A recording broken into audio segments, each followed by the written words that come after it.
Bonjour les CE1. Aujourd'hui, je suis à Peyreuse-Massas, donc c'est un village dans le sud-ouest de la France, petit village, où je suis pour voir un monsieur pépiniériste, donc qui possède une pépinière, un endroit où on fait pousser beaucoup de plantes d'un seul coup, un pépiniériste collectionneur de plantes carnivores, donc on en a déjà entendu parler. Ce monsieur s'appelle Jean-Jacques et on va lui poser toutes les questions qu'on s'était posées avant les vacances. Allez, j'y vais.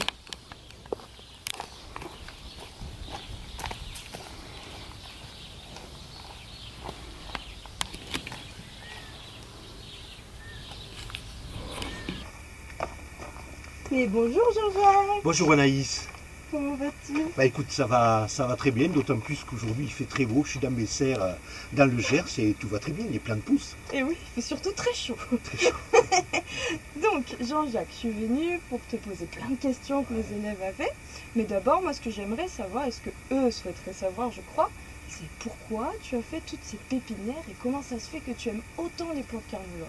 Alors écoute Anaïs, tu me tends une perche énorme, parce que c'est à leur âge, c'est quand j'avais leur âge, à l'âge à peu près, si tu veux, de 6-7 ans, que j'ai découvert ma première plante carnivore. Et il faut que vous imaginiez, c'était carrément dans un magazine pour enfants qui s'appelait Pif Gadget.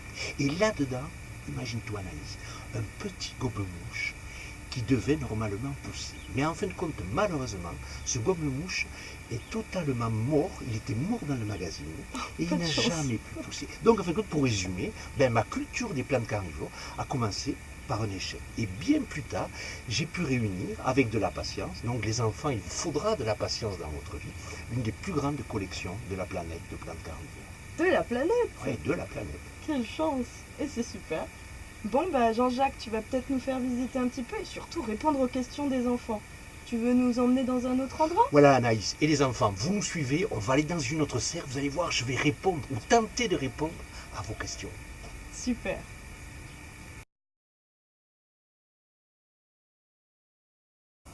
Donc Jean-Jacques, je vais te poser les questions de mes élèves de CE1. Il y en a beaucoup. J'espère que je vais arriver Anaïs à y répondre. Super. Donc tout d'abord, ce qui concerne le lieu de vie des plantes carnivores. Asma me demandait si les plantes carnivores vivaient dans la jungle.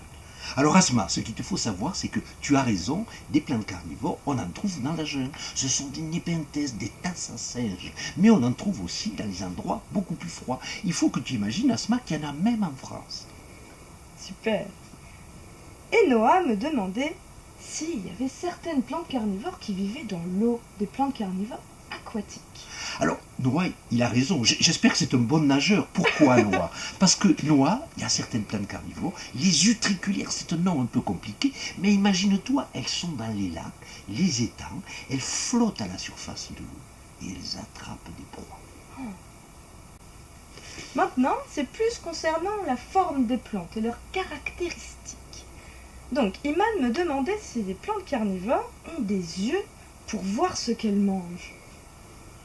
Isman, tu sais comment on appelle cela, tu l'étudieras un peu plus tard. C'est l'anthropomorphisme. Est-ce que les plantes, par certaines façons, peuvent nous ressembler? Alors, la question, c'est, ont-elles des yeux? Non, les plantes n'ont pas des yeux, mais elles ont créé tout un tas de petits systèmes qui leur permettent de déceler les proies.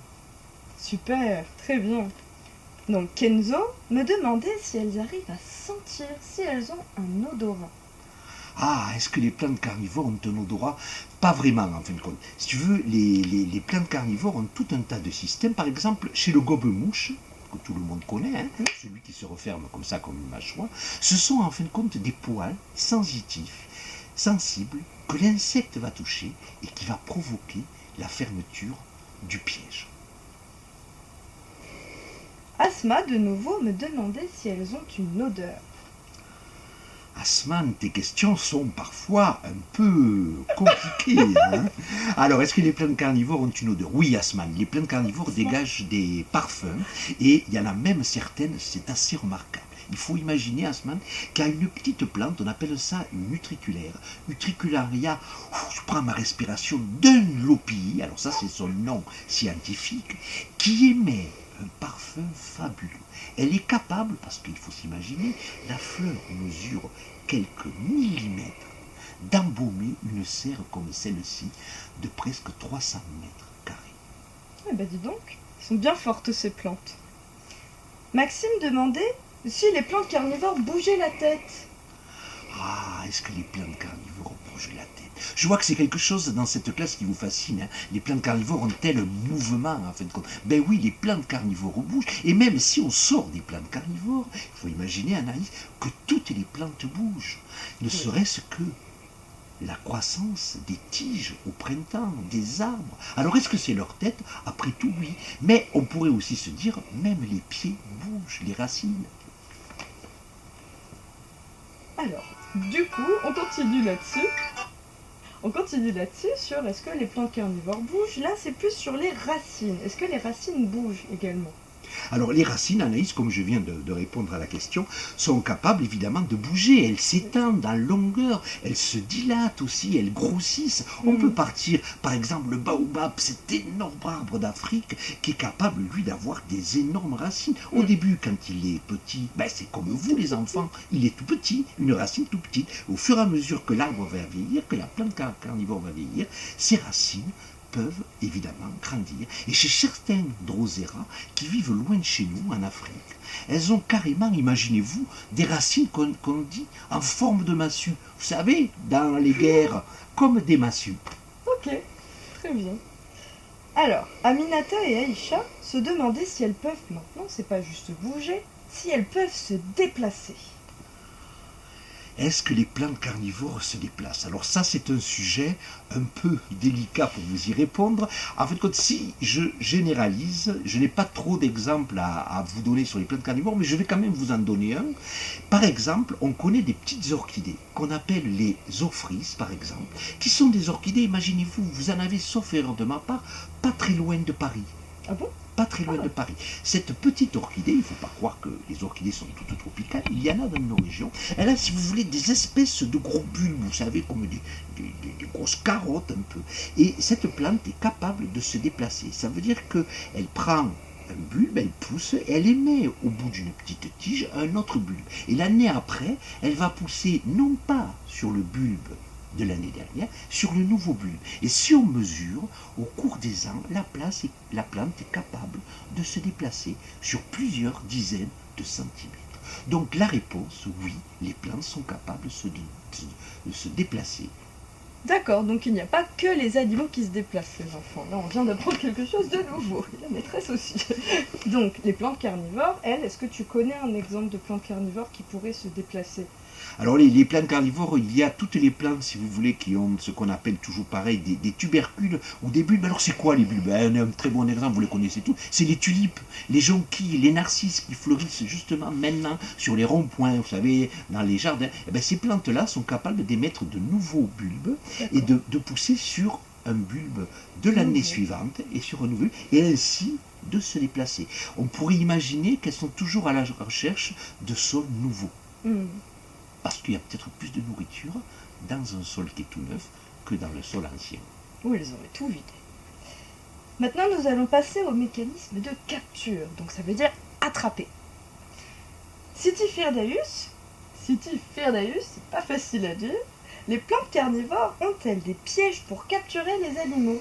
Alors je vais reprendre déjà ma respiration parce que pour prononcer le prénom que ce jeune homme, cette fille, ah ben, excusez-moi, hein, que cette fille m'excuse d'avoir abîmé, donc ou ne même pas avoir tenté de prononcer son nom. Donc pour les plantes carnivores, les pièges, oui, il y a, c'est ça la question, Anaïs, hein, je pense, en vieillissant, je perds un peu la tête. Donc la question, oui, il y a plusieurs types de pièges et on peut dire que les 5 principaux, je vais les énumérer. Le piège à mâchoire, ben ça on comprend, comme un piège à loup, voilà. Vous avez vu comment Anaïs fait très bien le piège à mâchoire. Deuxièmement, on va dire le piège à toboggan. Alors là, c'est les sarracénias, l'insecte glisse dedans. Troisièmement, un piège qui vous rend mouillé, c'est le piège à baignoire, des fameux népenthes. Quatrièmement, ben là on est scotché, c'est le piège à glu, où là, l'insecte se colle dessus. Et cinquièmement, je vais vous le dire Anaïs et à toute la classe, c'est sûrement l'un de mes pièges préférés, c'est le piège à aspiration. Là, si vous voulez, c'est un peu ça. Je vais imiter avec ma bouche. et ça se referme derrière lui. C'est-à-dire on a une aspiration violente, et derrière, une espèce de petite porte se referme sur l'insecte imprudent. On a appris des choses, donc il faudra retenir 5 types de pièges, les enfants. On verra ça plus tard aussi. Hein. Bien sûr.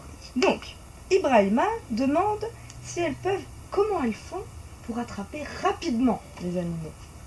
Alors Ibrahima, dans cette question-là, tu me donnes à la fois la réponse, puisqu'elles peuvent, et tu penses attraper rapidement, mais elles peuvent aussi attraper très lentement. En fin de compte, il y a des pièges qu'on dit passifs et d'autres actifs.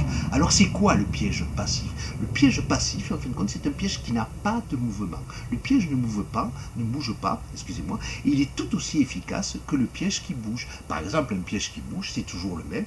C'est le piège du gobe-mouche qui se referme comme une mâchoire. Et on peut même compliquer la chose, mais après tout, pourquoi la compliquer? Il y a des pièges semi-actifs. Alors cela, oui, comme vous l'avez compris, Anaïs, tu l'as compris, ils sont entre les deux. Il y a un mouvement, mais il n'est pas très rapide, il est assez lent. Très Donc, bien. 3 types de pièges. 3 types de pièges qu'il faudra également retenir. Noah nous demande comment les plantes carnivores font-elles pour attraper des animaux qui ont des ailes? Ah, Noah, les questions sont extrêmement pertinentes et je vais vous avouer, entre nous, qu'on m'avait rarement posé des questions aussi pertinentes et aussi tout compte fait intéressantes. Donc, en fin de compte, comment les plantes carnivores, si je résume, font-elles pour attraper les oiseaux, par exemple Ou plutôt même, tu sais, on a vu aussi que les animaux, il y avait les insectes. Oui. Donc même, par exemple, je sais pas, un moustique, une mouche avec des ailes. D'accord. Alors, merci Anaïs de me préciser la question. Qu'on ait des ailes ou pas, et pour ce qui est des ailes, l'attirance c'est comme pour ceux qui n'en ont pas. En fin de compte, c'est que les plantes carnivores, excusez-moi, ont des couleurs, ont des odeurs, sécrètent du sucre, un sucre vraiment, fabuleux où aucun insecte va résister. Et qu'on s'appelle Monsieur ou Madame Araignée, encore que je ne suis même pas sûr s'il y a des dames et des messieurs dans les araignées, et qu'on s'appelle Madame Libellule ou Monsieur Papillon, de toute manière qu'on rampe au sol ou qu'on vole, on va être tous attirés, capturés et digérés. Ça a l'air délicieux tout ça. Jeannot demande comment elles font pour tuer les animaux. Alors, Jeannot, rassure-toi, est-ce que l'insecte souffre ou est-ce que l'insecte ne souffre pas? Ça, on n'en sait trop rien. En tout cas, pour les tuer, c'est toujours pareil. La plupart du temps, chez le gobe-mouche, l'insecte va plutôt être étouffé. Il va mourir par étouffement. Chez le népenthes, avec son eau, c'est simplement, Jeannot, une noyade. Il va se noyer. Chez la sarracénia, alors là, comme c'est un toboggan, en fin de compte, il va mourir d'épuisement. Il ne pourra pas remonter, il va tenter et au bout de quelques heures, totalement épuisé, il va mourir tranquillement. Chez les utriculaires, eux, ça va plutôt très vite, le piège est à aspiration, et là aussi, le petit insecte emprisonné dans la poche va aussi mourir par épuisement. Donc c'est souvent des morts un peu par épuisement. D'accord, très bien. Maintenant, nous allons parler des mécanismes d'ingestion. Donc les enfants, les mécanismes d'ingestion, ça va être comment les plantes font-elles pour se nourrir des animaux qu'elles ont capturés. Donc, Aminata demande si les plantes carnivores ont des bouches pour manger. Donc, on retrouve un peu cet anthropomorphisme dont tu parlais tout à l'heure. Hein? Absolument. Alors, Aminata, est-ce que les plantes carnivores ont des bouches? Mais après tout, on va se laisser aller. Ben oui, elles ont en fin de compte des bouches, si tu veux. Alors, les bouches, c'est quoi chez elles? Alors, chez la Dionée, elles n'en ont pas qu'une. La plupart du temps, elles en ont plein. Simplement que ces bouches, ne t'imagines pas, c'est pas comme la mienne et celle d'Anaïs, hein, ni comme la vôtre. Elles sont beaucoup plus petites, tellement petites que la plupart du temps, c'est même pas la loupe qu'il faut, c'est carrément un énorme microscope. Vous avez peut-être dans une des salles oui, on en à l'école, on en a. pour voir en très gros ces minuscules petites bouches. Et donc ce sont des tout petits trous par lesquels les produits digérés par les enzymes, parce qu'il faut vous imaginer, elles ont des enzymes comme ceux de votre estomac. Comme dans notre estomac, les enfants, voilà. On verra ça aussi. Et voilà, elles vont être absorbées et passeront à travers les petites bouches et la plante va s'en nourrir. Très bien. Alors, là, Adam et Yvan se sont posés à peu près la même question. Est-ce que les plantes carnivores mâchent pour avaler? Est-ce que les plantes carnivores mâchent? Décidément, vos questions sont toujours un peu ou très pertinente ou très intéressante pour moi, parce que celle-là, on ne me l'avait jamais non plus posée. Est-ce que les plantes carnivores mâchent? Alors, on ne peut pas dire vraiment qu'elles mâchent, qu'elles ont, si vous voulez, ce qu'on croit être des dents, qui parfois, chez le gobe-mouche, évoque des dents. Non, non. En fin de compte, c'est uniquement... Elles sont un peu feignantes, en fin de compte. Ce sont directement des enzymes, si vous voulez. C'est comme si vous aviez votre estomac, et puis qu'on vous enlève la bouche, et qu'on laisse simplement un trou. Et Anaïs me fait signe, c'est vrai qu'elle a beaucoup plus raison. Ce ne sont pas la bouche, c'est qu'on vous enlève les dents. Vous n'avez plus rien pour mastiquer, et c'est du direct, la bouche, vers votre estomac. Voilà. Et à partir de ce moment-là, ce sont des bactéries, des enzymes, qui vont faire le travail, et d'une espèce de tissu dur comme de la viande, ça va devenir un liquide assimilable par la plante. Et voilà. Donc, Jessica demandait si les plantes doivent ouvrir et fermer la bouche pour manger. Alors Jessica, elle a à la fois raison, mais elle a aussi à la fois tort, puisqu'on voit que certaines, comme le gobe-mouche, c'est vraiment ce système de bouche qui s'ouvre et qui se ferme, mais d'autres, comme par exemple la Sarracenia, les Nepenthes, qu'on voit ici dans le fond, là, avec leur piège en forme d'urne, de cruche, de gobelet, mais elles, non, elles n'ouvrent pas, ni elles ne ferment pas leur espèce de capuchon, parce que normalement il y a un capuchon dessus. D'accord, très bien. Alors. Nadir demande comment font-elles pour avaler. Donc à partir du moment où elles l'ont dans la bouche, comment elles font pour le passer à l'intérieur de leur corps? Alors c'est un peu une deuxième réponse que je vais vous faire, bien que je vous ai déjà répondu en partie, c'est ce fameux système de trous, si vous voulez. Ce sont des bouches. Donc c'est vrai qu'on peut être, comment dire, très fasciné ou même se poser d'énormes questions. C'est vrai que comment le tissu liquéfié par les enzymes peut-il passer à travers la feuille? Mais c'est parce qu'il y a des dizaines de tout petits trous minuscules, gros comme des épingles, et je vous dis, il faut un microscope, et c'est à travers ça que les tissus solubilisés vont passer à travers la plante et circuler à travers la plante. Alors, on peut dire que maintenant, il y a des moyens scientifiques pour montrer que si, par exemple, allez, on se laisse aller, je prends le petit steak haché de chez McDo, un tout petit morceau, et je le pose sur la feuille d'un drosera, et si je mets ce qu'on appelle, alors ça vous le verrez plus tard, une espèce de marqueur, quelque chose qui marque la protéine, on va la voir circuler avec des radios à travers le dessus de la feuille jusqu'à l'intérieur de la plante. Nadir se posait une nouvelle question. Une plante carnivore pourrait-elle mourir à cause de ce qu'elle mange? Ah, alors là, on touche évidemment une question, en tout cas un point intéressant, et c'est là que elle est brillante ton école, Anaïs. Oui, c'est évidemment, si on mange, la question, et si on mange trop, comme vous et moi, et Anaïs aussi, elle est gourmande, nous avons des indigestions. Eh bien oui, les plantes carnivores ont parfois des indigestions. Et qu'est-ce qu'il se produit quand la proie est si grosse et que le piège n'est plus capable de l'assimiler? Alors elle a un système que moi je trouve bien, parce que vous savez, si on est dans le Gers, on est gourmand, hein, on mange des très, très bonnes choses. Elle fait bien mieux que moi, puisque moi je vais devoir aller à la pharmacie, prendre des cachets, prendre des lotions, enfin, vous savez, tout ce qu'il faut pour digérer. Elle, sa feuille estomac, puisqu'on peut parler ici de feuille, estomac, elle va carrément la perdre. Elle va la laisser se sécher. Et imaginez-vous les enfants, là ça devient génial. Elle va en faire pousser une autre. C'est comme si vous avez mal à l'estomac, on jette notre ancien estomac, et voilà qu'on en laisse pousser un autre dans notre corps. Ça, je trouve que c'est génial. Ce serait beaucoup plus facile, hein. Maintenant, on va parler du régime alimentaire. Donc, le régime alimentaire, on vient tout juste de découvrir ce que c'était. On n'en connaît que 3 noms. On connaît omnivore, carnivore et herbivore. D'accord. On a vu que là, les plantes, elles pouvaient être carnivores. Ça a posé beaucoup de questionnements aux enfants, tu t'en doutes. Donc, déjà, une question basique. Alia demande comment elles font pour boire.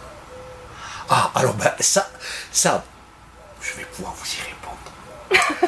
Les plantes, toutes les plantes, et c'est pas propre aux plantes carnivores, alors toutes les plantes, il faut que je fasse quand même attention, parce que vous allez me tirer les oreilles, une grande partie des plantes ont des racines. Et c'est vrai qu'il y a des plantes carnivores qui n'ont pas des racines, des plantes, excusez-moi, qui n'ont pas de racines, et excusez-moi en plus, pas de chance pour moi, c'est une plante carnivore qu'on appelle les utriculaires qui n'ont pas de racines. Ce que vous voyez dans le sol, ce sont des tiges souterraines. Elles n'ont pas de racines. Dans les plantes sans racines, ça existe. Après, pour répondre et revenir à la question, comment les plantes font-elles pour boire, et en grande partie les plantes carnivores, ben, tout simplement par leurs racines. Les racines, c'est carrément, c'est quoi? Des pompes à eau. Des petites pailles. Voilà. Très bien. Mélissa posait une question qui était très importante Ouais. et qui va être à la base de notre réflexion. Donc, pourquoi les plantes carnivores mangent-elles des animaux? Ah, alors, Mélissa, pourquoi les plantes carnivores mangent-elles plutôt des animaux? Alors j'ai envie de vous dire, elles ne mangent pas que des animaux. On voit que par exemple, c'est assez divers, on voit qu'il y a des batraciens, hein, des mammifères, qu'il y a des insectes, et même parfois elles seraient capables de digérer des matières herbacées. Ah, Tiens. d'accord. Donc, on pourrait presque dire omnivore. Voilà, on pourrait-elle. Pour certaines. Alors, si on généralise un peu, actuellement, c'est pourquoi les plantes carnivores existent-elles, pourquoi elles ont cette idée d'avoir créé cette fonction carnivore, ça veut dire de se procurer quelque chose qu'elles ne trouvent pas, et bien voilà la réponse, qu'elles ne trouvent pas dans leur sol. En fin de compte, les plantes carnivores, c'est une réponse à une adaptation, si vous voulez, comment dire, aide-moi Anaïs, avec Un manque. Voilà, un manque de nourriture dans le sol. Ça veut dire que le sol que j'ai par exemple ici, hein, c'est de la tourbe, ben ce sol-là, si on l'étudiait avec des scientifiques, on s'apercevrait, ou des géologues par exemple, que je connais, c'est extrêmement pauvre. Si pauvre que la plante, pour survivre dans ce milieu-là, Anaïs, elle doit se procurer, capturer des proies, pour répondre, si tu veux, au manque d'azote, au manque de phosphore, au manque de potasse. Donc les plantes carnivores, ce n'est ni plus ni moins qu'une réponse à des milieux pauvres. Comme si votre garde-manger était si pauvre qu'il faille sortir de la maison pour aller chercher ailleurs. Alors, tu as parlé de phosphore et de potassium, Et d'azote, c'est ça? voilà. Et d'azote D'azote, aussi, d'accord. Tout ça, les enfants, on a découvert un petit peu. Donc il y a des minéraux, c'est ça? Absolument. Donc la tourbe, il manquerait des minéraux à l'intérieur. Et l'azote, c'est quoi? Alors l'azote, c'est essentiel, en tout cas aux plantes, c'est un minéral, en fin de compte, qui est sous diverses formes, une forme assimilable et des formes non assimilables. Donc les plantes, si vous voulez, n'absorbent que, en fin de compte, sauf erreur de ma part, qu'une forme d'azote ou quelques formes d'azote. Vous voyez que je ferais bien de revenir à l'école comme vous. Hein. En fin de compte, elles en ont besoin, mais ce qu'elles ont encore plus besoin, il semblerait dans les dernières études, c'est le phosphore. Qui est aussi un élément présent dans le sol et nécessaire aux plantes. Alors tout ça, les enfants, tout simple, hein, si on simplifie, il y a des éléments de la nourriture dans le sol que la plante absorbe par ses racines et grâce au soleil, parce que les feuilles des plantes carnivores, ce ne sont pas que des feuilles pour capturer, elles font aussi ce que vous verrez plus tard, ce qu'on appelle la photosynthèse. C'est une vraie usine pour transformer la sève brute, c'est-à-dire une sève qui n'est peut-être pas très bonne, en sève élaborée qui va servir à nourrir les végétaux. Mais ça, Anaïs, hein, vous le verrez beaucoup plus tard. Hein. Pas. Donc la photosynthèse, ça c'est grâce au soleil. C'est toutes les plantes en ont besoin, je crois. Toutes les plantes. Toutes les plantes, on va dire vertes. N'oubliez pas que les champignons qui ne sont pas à dernière nouvelle des plantes, eux, peuvent pousser sans soleil, puisqu'on les voit des fois dans les forêts très sombres. Effectivement. Nous avons deux dernières questions. Alors, la petite Nial se demandait, est-ce que les plantes carnivores apprécient ce qu'elles mangent? Encore une question qui m'embarrasse. Je disais à aparté, excusez-moi tout à l'heure quand vous n'étiez pas là, à Anaïs, la pertinence de vos questions, elle me dérange parfois, même elle me désarçonne, vous savez, comme si on monte sur un cheval un peu en folie et puis pouf, vous tombez parce que vous ne tenez pas debout. Ben ouais, vos questions, elles sont un peu de ce type-là, ça veut dire il m'est très difficile d'y répondre. Mais pourquoi ? Parce qu'elles sont très intéressantes et elles soulèvent chez moi d'autres réflexions. Tellement que j'en ai même oublié, Anaïs, rappelle-moi là, cette question. Donc Nial nous demandait si les plantes carnivores appréciaient ce qu'elles mangent. Alors ça, c'est un sujet qui est très intéressant. Vous savez qu'on est au 21e siècle, au 3e millénaire, et qu'on est en train, de faire. Anaïs vous expliquera ça d'une façon plus simple, excusez-moi. Et oui, je ne suis pas enseignant. Vous voyez bien la grande différence entre un vrai enseignant et puis juste un pépiniériste. En fait, quand on est en train de découvrir, je ne sais pas si vous le savez, que les plantes ont une intelligence, ont des sensations. Et quand vous me parlez, est-ce que les plantes apprécient ce qu'elles mangent? Il est fort probable que vous le verrez. Moi, je ne le verrai pas, parce que vous avez vu que j'ai la barbe blanche, je suis plus âgé que vous, Anaïs le verra aussi sûrement.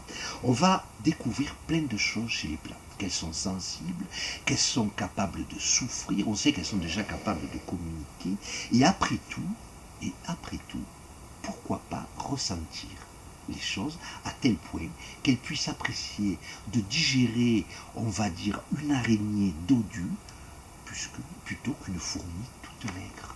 Peut-être qu'elles ont du goût. Et ça, c'est un questionnement, je crois, que les scientifiques pourraient avoir, mais qui est un peu compliqué. Voilà, mais je pense qu'avec la science qui avance, on arrivera à vous montrer que la petite herbe que vous avez dans la cour, que vous piétinez peut-être sans trop le savoir, est un être beaucoup plus doué qu'on ne le croit, et peut-être qui est capable de ressentir aussi quand on tire la feuille, quand on l'arrache, quand on la piétine, et aussi quand on les caresse, on peut caresser les plantes. Et oui. Et notre dernière question, Jean-Jacques. Attention. Donc Driss et Zeynep, et je crois que ce n'est pas juste ces deux enfants qui se posaient la question. Oui. Est-ce que les plantes carnivores mangent des êtres humains? Et est-ce que c'est dangereux d'en faire pousser en classe? Alors là, on ne pouvait pas mieux finir, parce que vous avez bien compris que depuis le début, avec Pif Gadget et jusqu'à l'âge que j'ai aujourd'hui, mon grand rêve, ma grande démarche, comment dire, mon parcours, c'est de découvrir, peut-être avec Anaïs et les autres, les amis que j'ai, l'arbre mangeur d'eau. Et oui, est-ce que cet arbre existe? Ce que j'en sais, c'est que, d'après ce que j'ai pu lire, un vieux journal, il y a fort longtemps, plus de 100 ans, l'avait vu, imaginez-vous, à Madagascar, 3 mètres de hauteur, et des bras si grands qu'il attrapait les êtres humains, les portait à sa bouche et les digérait. Oh. Existe-t-il? Après tout, je vous invite à venir avec moi. On va partir avec Anaïs à la recherche de l'arbre mangeur d'eau. Et juste pour leur dire, les drosera qu'on fera pousser en classe, elles sont dangereuses ou pas, Jean-Jacques? Alors non, les drosera, soyez rassurés, vous pouvez dormir tranquille. Et le petit drosera que vous allez faire pousser en classe, lui, vous allez voir, il attrape des petites mouches, des petites moustiques, des petites choses comme ça, donc pas d'inquiétude avec lui. Tant mieux. Allez, on va aller voir l'arbre mangeur d'eau. On va essayer de le trouver. On y va? On y va. Allez, c'est parti.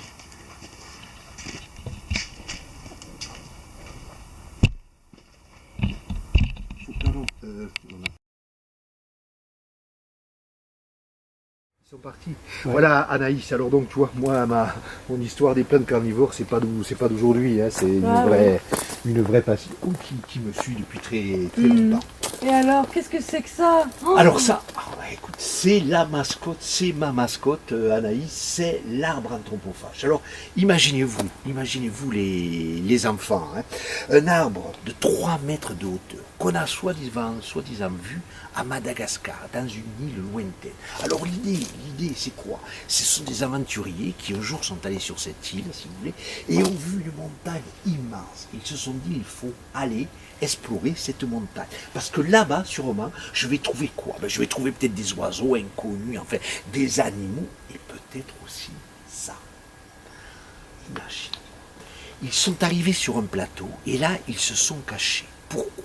Parce qu'il y avait une tribu qu'on dit à l'époque, parce qu'il y a très longtemps, des sauvages. Alors ces sauvages, comment ils étaient? Ils avaient des traits rouges, jaunes sur le visage. Et Anaïs, le pire et les enfants, un os traversait le nez.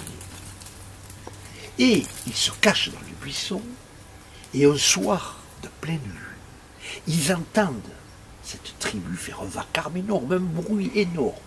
Ils les voient, et qu'est-ce qu'ils faisaient? Ils avaient accroché par les poignets des personnes. Et Anaïs, il les traînait vers ça. Regardez, un arbre de 3 à 4 mètres de hauteur, avec des lianes vertes et rouges. À quelques pas de l'arbre, il libère les personnes et les pousse violemment sur l'arbre. L'arbre se saisit de l'une d'entre elles, la porte à sa bouche et la dévore. Que font les explorateurs cachés dans le buisson? On les avait oubliés. Ils prennent leurs jambes à leur cou et s'en vont très vite. Ils prennent le bateau, reviennent dans notre pays et nous ramènent l'histoire de cet arbre mangeur d'eau. Très bien. Je pense que j'aurais fait la même chose que ces explorateurs, Jean-Jacques. Je vais te suivre, Anaïs. Bon, eh bien, je vais te remercier pour tout ça. C'est moi qui vous remercie. Et les enfants, vous avez été géniaux. Vos questions, je ne vais pas dormir de la nuit. Merci. Merci à toi. Au revoir. Au revoir. À la prochaine fois.